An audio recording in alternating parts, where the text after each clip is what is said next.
pourquoi on doit avoir des badges sur les bornes de recharge rapide? Pourquoi on peut pas simplement utiliser une carte bleue? J'aimerais bien avoir une explication clé en main qui tienne en une phrase pour que les gens comprennent, mais c'est un petit peu plus compliqué et je pense que c'est bien de revenir sur ce point-là. En fait, la carte bancaire, elle permet une chose, elle permet de payer. Et quand on est sur une borne de recharge, en fait, on a souvent besoin de deux choses, c'est de s'identifier et de payer.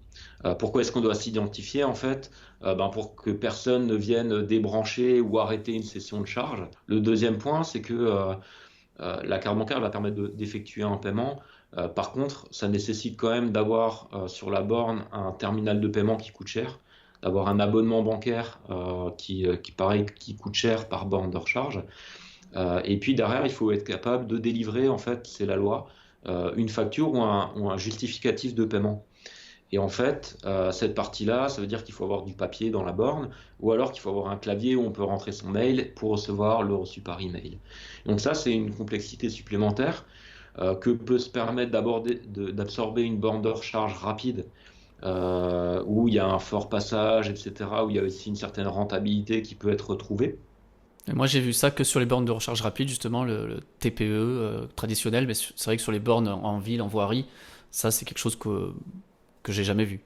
C'est là où ça rejoint un deuxième problème des infrastructures de recharge publique, c'est une notion de rentabilité, d'être capable de couvrir les coûts de fonctionnement.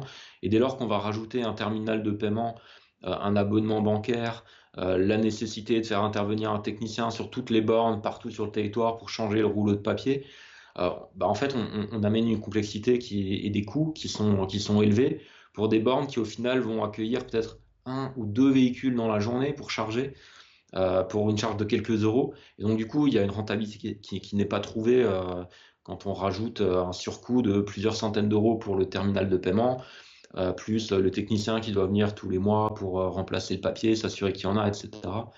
Donc, c'est pour ça que les opérateurs, en fait, ont cherché une solution qui consistait à dire on a déjà une connexion Internet puisqu'on supervise des bornes, on voit leur état, ben, utilisons-la avec quelque chose qui coûte moins cher. Et le RFID, l'avantage, c'est que ça coûte pas très cher un badge et que ça coûte pas très cher un lecteur. Et du coup, ils ont utilisé cette solution pour réduire les coûts d'installation des bornes et d'opération des bornes.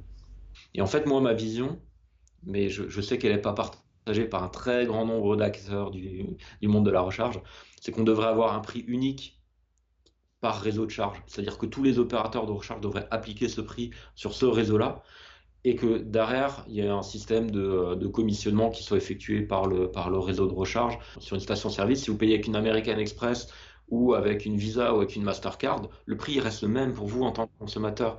Derrière, il s'arrange pour que la commission qui est versée à Mastercard ou autre permette au service de vivre en fait. Et je pense qu'il faut aller vers là.